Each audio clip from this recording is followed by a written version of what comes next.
संसार के सुंदर श्रृंगार जब सहज सुहाथे और तीर माया धस तब माया गाथे।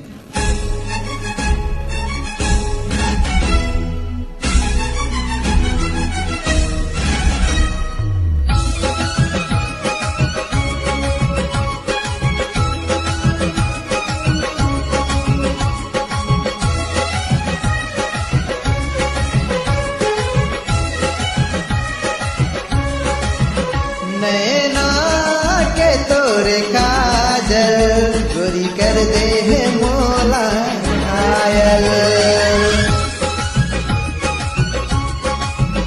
नैना के तोरे काजल गोरी कर दे है मोला घायल।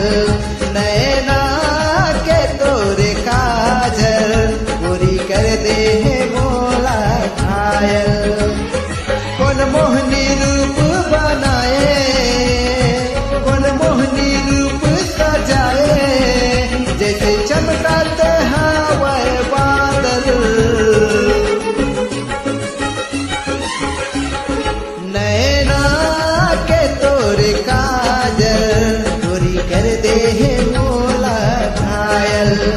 नैना के तोरे काजल गोरी कर दे है मोला घायल।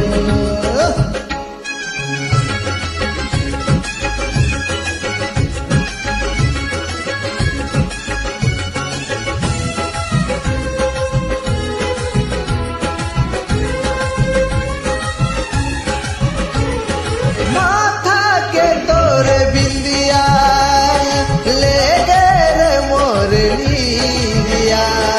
काने में पहिरे वाली लगाए रे होठे मलाली। हो माथा के तोर बिंदिया ले गए रे मोर लीलिया। काने में पहिरे वाली लगाए रे होठे मलाली। कौन मोहनी रूप बनाए, कौन मोहनी रूप सजाए, जैसे चमकाते